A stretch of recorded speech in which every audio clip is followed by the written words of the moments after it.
that this particular profile is going to be a combination. For more than 100 years, the Romanov story seemed solved. The family was executed. Their remains were found. DNA confirmed their identities, or at least that is what everyone believed, except one detail never made sense. Hidden inside the Tsar's DNA was a rare genetic trait that scientists could not explain at the time. Instead of confirming the story, it created doubt. Years later, with better technology, that same DNA was examined again. What it revealed was not just who died, but what happened after the execution. The empire collapses. By 1917, the Romanov dynasty had collapsed. After more than 3 centuries of family rule, Tsar Nicholas II abdicated the throne. Within months, the imperial family became prisoners of the Bolshevik state. Nicholas, his wife Tsarina Alexandra, their 4 daughters Olga, Tatiana, Maria, and Anastasia, and their only son Alexei were stripped of their titles and freedoms. The family was moved far from the capital, first into Siberia, then to the industrial city of Yekaterinburg in the Ural Mountains. There they were confined inside a merchant's house renamed the House of Special Purpose. The name was not symbolic. The windows were painted over with whitewash, sealing the family inside. Each day their confinement tightened. Before dawn on July 17, 1918, the family and 4 loyal attendants were shaken awake. Guards told them the anti-Bolshevik White Army was approaching and that they needed to be moved to safety. They were ordered downstairs.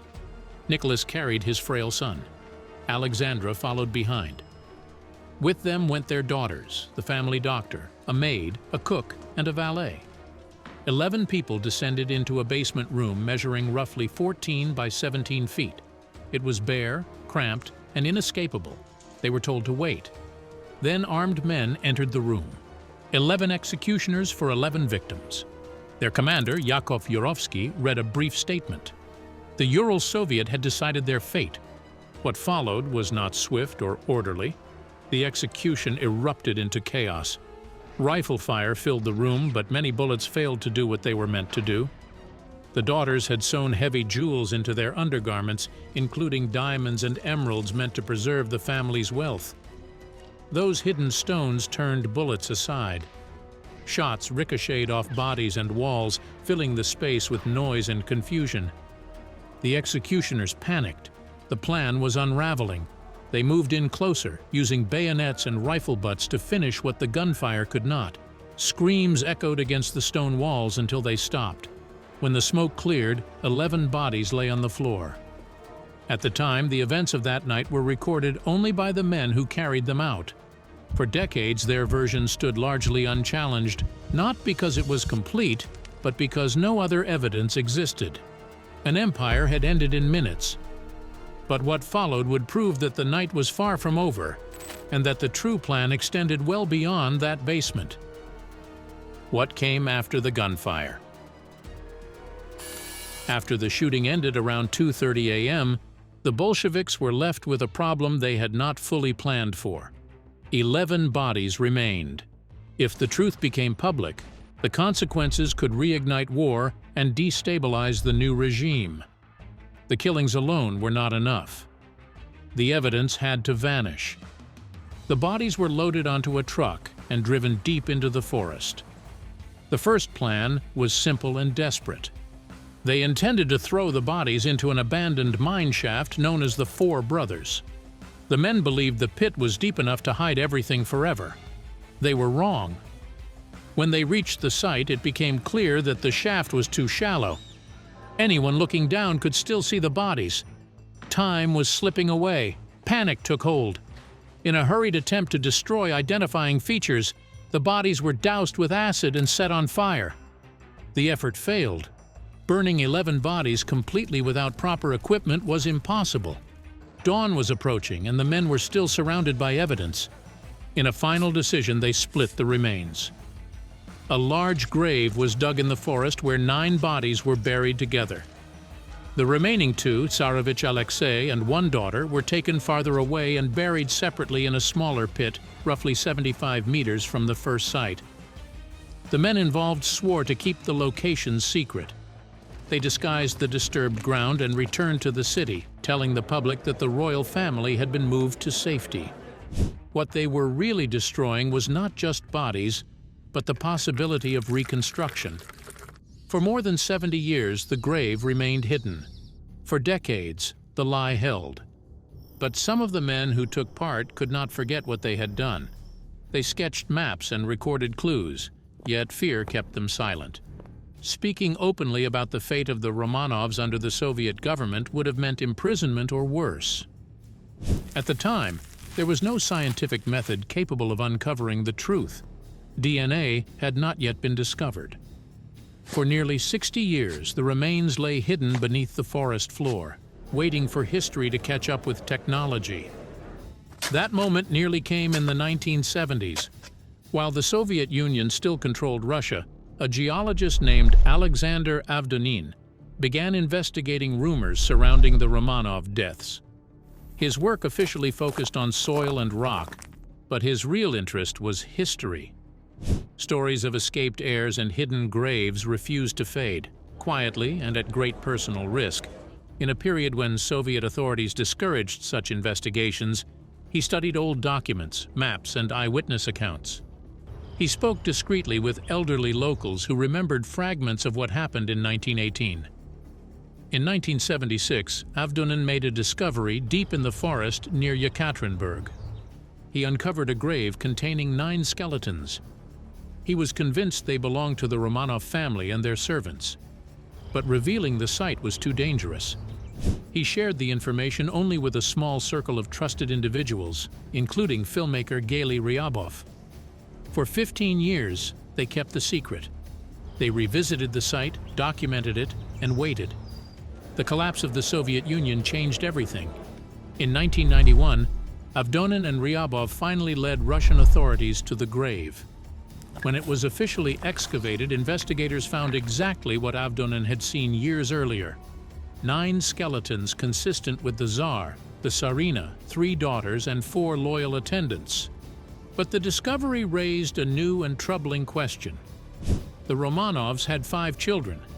2 were missing, and answering that question would require a kind of science that did not exist when the bodies were buried. The anomaly that closed the case. One detail in the DNA evidence refused to settle quietly. To identify Tsar Nicholas II, scientists compared genetic material from the skeleton believed to be his with that of living relatives from his paternal line. The results were close, but not perfectly uniform. Inside the Tsar's mitochondrial DNA was something unexpected. The sample showed a rare condition known as heteroplasmy. Instead of a single mitochondrial DNA sequence, Nicholas carried 2 slightly different versions at the same time. Some of his cells carried one genetic sequence, while other cells carried a slightly different version, both present simultaneously in the same person. It was an extreme genetic rarity, estimated to occur in only 1 out of every 100 individuals. His DNA did not present as a single clean pattern, but as 2 overlapping signatures within the same person. At the time, this was treated as a problem in identification. Later, it would become the detail that made reinterpretation possible. That small inconsistency had outsized consequences. Some Russian officials and scientists questioned the identification outright. Could the remains truly belong to the Tsar if the DNA did not match cleanly? The uncertainty reopened doubts that many believed had already been settled. The debate lingered for years, providing just enough ambiguity to keep conspiracy theories alive. For more than 16 years, the case remained unresolved in the public mind. What few recognized at the time was that the anomaly itself was not a flaw in the evidence. It was a marker. Nicholas II's heteroplasmy was unique within the family. No other Romanov shared it. That made it unmistakable, a genetic signature that could belong to only one person. It was not an error, it was a fixed biological fact. At the time, it seemed like a complication, a curiosity, something that delayed certainty rather than delivering it. The early DNA work on the 9 skeletons still reshaped forensic science. New methods were developed. Old assumptions were discarded. Yet the case itself remained unresolved, suspended between proof and doubt. Two bodies had been separated from the first grave by both distance and intent. The same genetic marker had yet to be found. When it emerged, it would not create doubt. It would remove it. Only then did DNA close the door on the most famous escape story of all. For decades, a woman named Anna Anderson had claimed to be Grand Duchess Anastasia. A tissue sample preserved from a 1979 surgery was tested. The results were definitive. She was a Polish factory worker, not a Romanov. One myth collapsed completely, but the larger mystery remained intact. The genetic fingerprint of the Romanovs. 75 yards from the first grave, the truth had been waiting. For 16 years after the discovery of the 9 bodies, the case remained frozen. The fate of most of the victims was known, yet the absence of 2 children left a void that refused to close. That gap allowed speculation to thrive. Stories of escape and survival continued to circulate, fueled by uncertainty rather than evidence. The Russian Orthodox Church refused to formally recognize the remains without the missing children. Without them, the family could not be fully laid to rest. History itself seemed unwilling to let the story end. Public fascination narrowed onto a single idea: a surviving princess.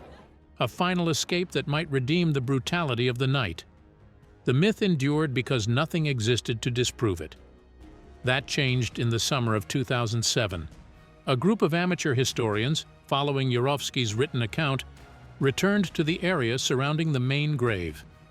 In his private notes, Yakov Yurovsky, the man who commanded the execution squad, described burning the bodies of 2 victims at a separate location. The search focused on a clearing less than 100 yards away from the first burial site. What they uncovered was not a grave in any traditional sense. It was a shallow pit, barely 2 feet deep. Inside were 44 charred bone fragments and several teeth. Nothing intact, nothing recognizable. The discovery ended every serious theory of escape. What experts quickly realized was that this was not a failed burial.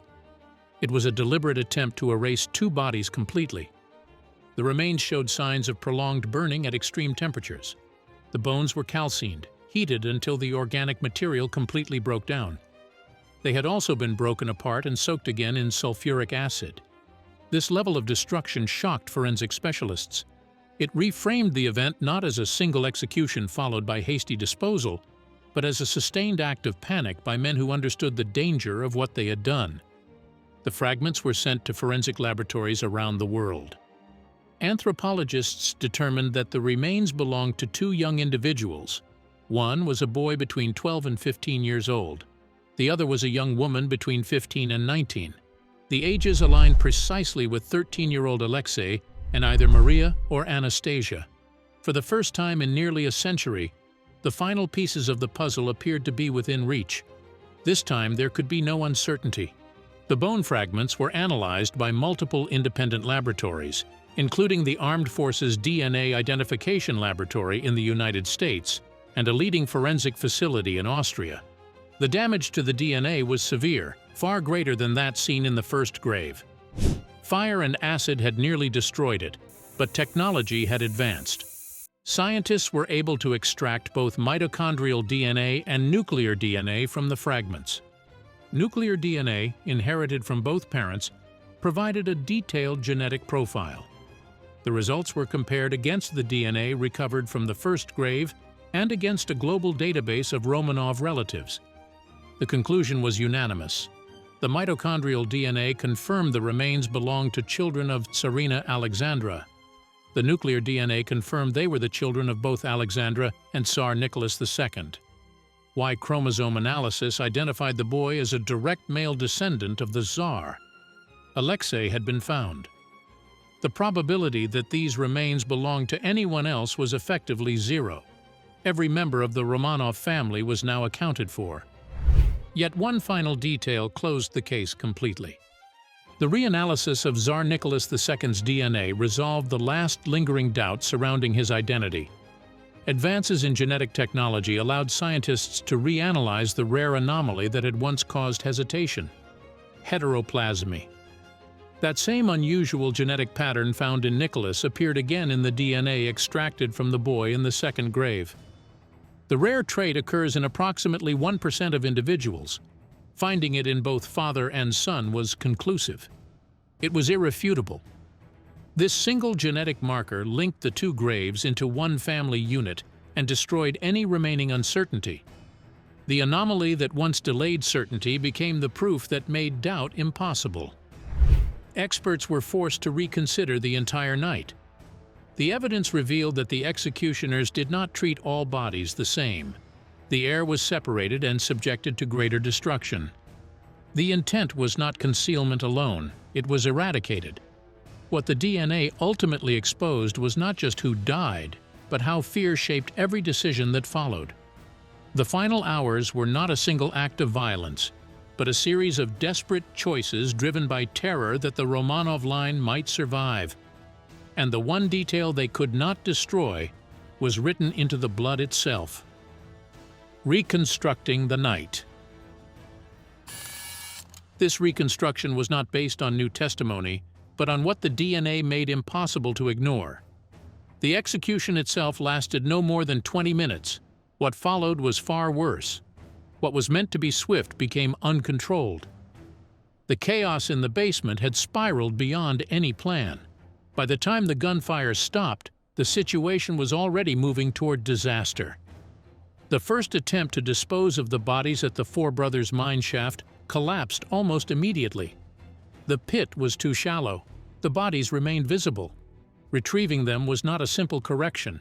It was a frantic operation that likely took hours. It was during this window that the night changed character. What followed was not improvisation alone, but decision-making under fear. The physical evidence and later genetic confirmation show that the executioners did not treat all bodies equally. Two were selected for separate handling. Alexei and one of his sisters, later identified through DNA as Maria, were taken away from the main group. They were moved approximately 75 yards from the first burial site. Maria was 19, old enough to marry and produce heirs. There, the remains were subjected to prolonged burning and repeated exposure to sulfuric acid. Only 44 bone fragments survived. The level of destruction was extreme. The degree of charring indicated sustained high temperatures, likely exceeding 900 degrees Fahrenheit, pointing to deliberate effort rather than haste. This was not convenient. It was intent. Alexei was the heir. If any member of the family had to be rendered untraceable, it was him. The separate destruction of his body was not an afterthought. It was a political act meant to sever the line of succession completely. The intensity of the destruction confirms that objective. Bones were broken apart, burned repeatedly, and chemically dissolved. This was not concealment, it was eradication.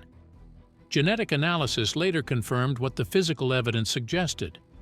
The rare heteroplasmy found in Tsar Nicholas II was inherited by Alexei. That same genetic trait appeared in the remains from the second site. The heir had been present. He had not escaped. He had been deliberately targeted. This confirmation ended decades of speculation and dismantled the romantic legends that had grown in the absence of proof. It also validated Yakov Yurovsky's account of separating the most politically dangerous bodies. If the main grave was ever discovered, the absence of the heir would create uncertainty and destabilize any attempt at restoration. The sheer effort involved reveals the state of mind driving these actions. 2 bodies dragged away from the main site. Hours spent burning and dissolving remains in the forest. Decisions made under mounting pressure and fear. The fate of the Romanovs was not decided solely in the basement. It was finalized over several hours in the forest through a series of escalating failures and increasingly brutal choices. A failed execution, a failed burial, and finally a deliberate 2-site disposal designed to fracture the historical record. What the genetic evidence ultimately shows is that the night was not a single act of violence, but a sustained operation driven by panic and the need to destroy the future itself. The executioners believed they could erase the Romanov line completely. They were wrong. When the myth finally ended, What changed the story was not a confession or a newly discovered document, but a reanalysis of genetic evidence that had been misunderstood for years. For generations, the world clung to the idea of escape, a surviving child, a single life spared. The story of Anastasia became a modern fairy tale, offering hope inside an otherwise unbearable tragedy. It endured because it softened the truth. The reanalysis ended that illusion completely. There was no escape. There were no survivors. Every member of the Romanov family and their 4 loyal attendants died in Yekaterinburg. What science revealed was not merely an execution, but a prolonged and panicked effort to erase a family from existence. The presence of 2 separate disposal sites confirmed the depth of that fear. The Romanov investigation did more than resolve a historical mystery. It demonstrated the viability of extracting DNA from severely damaged remains, validating techniques now used in laboratories worldwide. Genetic material was recovered from burned bone fragments and damaged teeth that many believed were beyond analysis. Every false survivor claim was tested. Every romantic story confronted evidence. DNA did not suggest the truth. It demonstrated it. The identification of Alexei and Maria relied on both mitochondrial and nuclear DNA, inherited from Tsarina Alexandra and Tsar Nicholas II through the same rare genetic trait. The findings were independently confirmed by multiple international laboratories, including the Armed Forces DNA Identification Laboratory in the United States. The process was exhaustive. The conclusion was final. The mystery was over. What the evidence ultimately revealed was motive. The executioners were not acting blindly. They were terrified of the heir. The effort spent separating and destroying 2 bodies was not incidental. It was political. The goal was to prevent any future claim to the throne and to fracture the historical record itself. Science exposed that attempt. In 2008, the Russian government formally acknowledged that all 7 members of the imperial family had been identified, clearing the way for a state-recognized burial. For the state, the matter was closed. The Russian Orthodox Church has expressed reservations regarding the remains of the 2 children from the second grave, while acknowledging the identities of Nicholas and Alexandra. What no longer lingered was the question of what happened that night. The execution began shortly after 2 in the morning. The failed disposal at the mine shaft followed. The 2-site burial operation continued for hours, stretching toward morning as the White Army approached the city days later. What was once believed to be a swift killing is now understood as a drawn-out sequence of failures and escalating brutality. Even the jewels played their role. The diamonds sewn into the daughter's clothing deflected bullets and prolonged the violence. Those same jewels, worth hundreds of millions in modern terms, introduced greed alongside fear. A flattened bullet found among the remains, crushed against a gemstone, stands as a physical record of that moment. The Romanov mystery is no longer a mystery. It is a documented case of historical erasure attempted and failed. The hidden genetic trait meant to confuse the truth became the detail that preserved it. Biology outlasted secrecy. Evidence outlasted myth. An empire ended in blood. But from that destruction emerged a science capable of restoring truth long after power, lies, and fear had faded. For nearly a century, the Romanov story lived in uncertainty, shaped by rumor, fear, and incomplete truth. It was not a legend that ended it, it was evidence. A single hidden genetic trait survived fire, acid, and time, and did what secrecy could not. It reconstructed the night. It exposed intent. It closed the last door left open by myth. For more stories like this, subscribe and like.